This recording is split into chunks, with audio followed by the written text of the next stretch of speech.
O2 sensors are wreaking havoc on this little guy.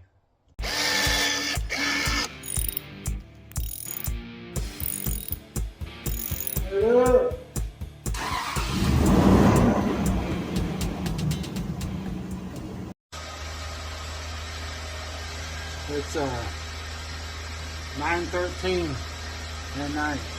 Finally got her running. Got coolant going through it. We're gonna see if anything else is going on. Went to fire it up. Didn't sound right. Again, I was a tooth off of that back one. This time I got it right. I cranked it over. It stayed good. So now we're gonna check it and make sure she stays running this smooth. And so far, she has. So we had to clear the codes, fired it up, let her run for a bit. Check engine light came back on. O2 sensor in the front, O2 sensor in the back. Both of them not happy. They've been replaced. We're gonna have to dig into it some more because those codes came on like right away at any time. So something's wrong with those O2 sensors themselves, or we got a wiring problem. Before anyone says anything, what's the leaking? This bottle, I filled it up and it's got a crack. This is your windshield wiper fluid bottle. It's cracked, so I got a catch pan down there catching all that I just filled up with. So that's what we got. Anyone asked, that's what's leaking. But I'm gonna get out of here and figure this out. Something's not right. I ain't happy. That's something I'm gonna have to look into tomorrow. It's 9:17. I gotta try to work on this tomorrow. Well, we're back. Right now I just cleared the codes. We're gonna do a cold start and fire it up, and then I'm gonna watch the live read and see how they're reacting.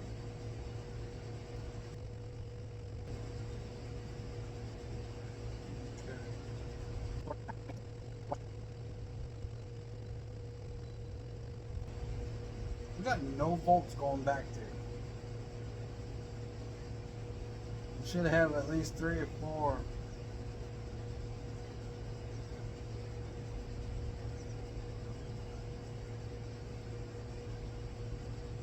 Bank 1, sensor 1, 3.2. Bank 2, sensor 1, 4.9. 0 for the sensor bank 1 and 2. Sensor 2 has 0.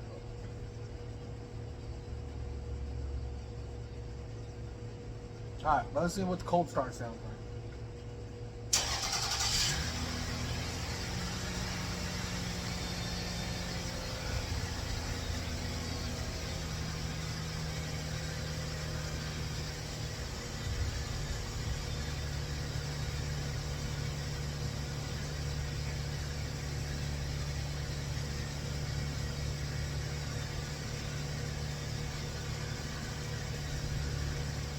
Right now.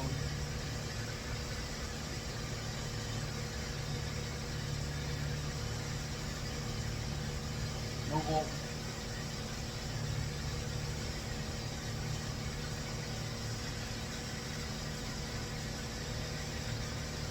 But it sounds good. It sounds really good on a cold start.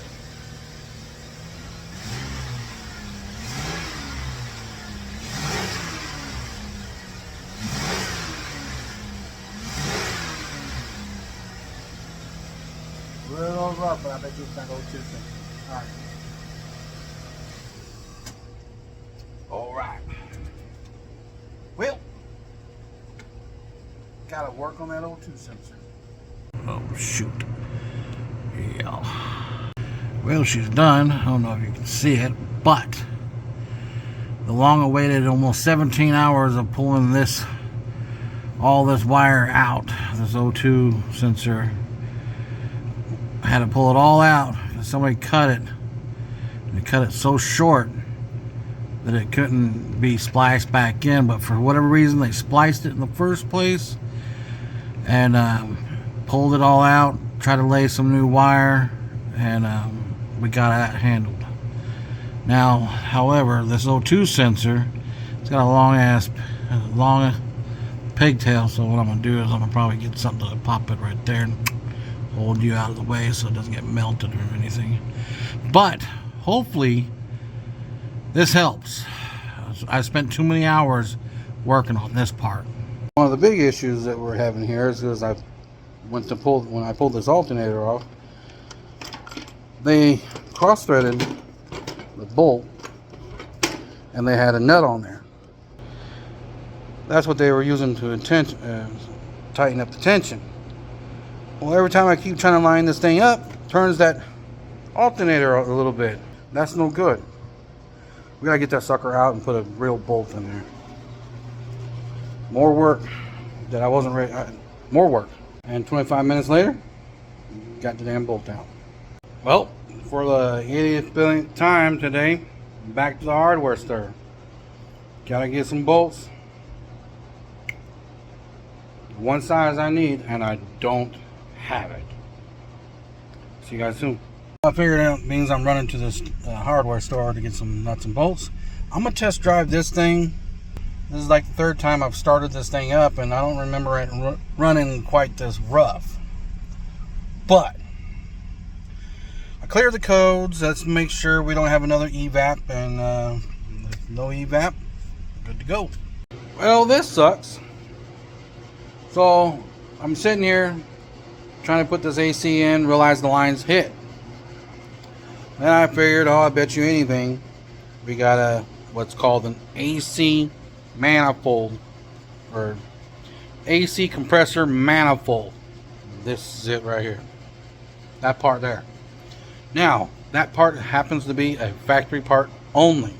So right now, I'm going to get on the interweb, and I am going to search for it today, because I just made some phone calls already. It's a dealer item only, and the nearest dealer for this Toyota is in Modesto, California, and I'm in Murphy's, California, or Douglas Flats, California. So you can imagine the drive I got ahead of myself. And being it's past 5 o'clock, dealerships are already closed in parts department. So that puts a huge damper on what I'm trying to get done here. Now, mind you, this car came in with no AC compressor on it. It had this weird, I keep calling it a bypass, but it's not a bypass. It just takes up the space so you can keep the original belt going on there. But yeah, I guess I'm gonna work on this other one right now. Well, that kind of ends my day. There isn't anything I can do at the moment. Test drove that Dodge. I ain't got nothing out of it. This one, the Toyota Avalon, is not done. I am tracking down, I'm hunting down that freaking compressor manifold. It sucks. I can't find it. But my scrap guy's coming tomorrow, so I'm gonna get all the scrap together and have him get rid of it, so I'm also clean the shop up right before I leave. Y'all, good night. Hey guys, so we're back on the Avalon. So I got the AC compressor in, and I got it put, bolted up, got everything going, but it did not pass the vacuum test. So now I spent the last 30 minutes looking over the system, and I can't find the leak. So we are going to keep looking. I'll give you guys an update here in a second. Hey, check this out. Toyota Avalon, gone out of here. So, yeah, that one over there, I'm working on. Kind of, sort of. Clearing it out, that's what we're doing. But anyways, thank you for watching my video. Thank you for your support. Thank you for your love. Thank you to the sponsors. I got Motor by Motor, Finish Line Factory, and we got Doobie. Uh, dang, I don't know. I just want to thank you all for watching. Send me more cars so we can do more content.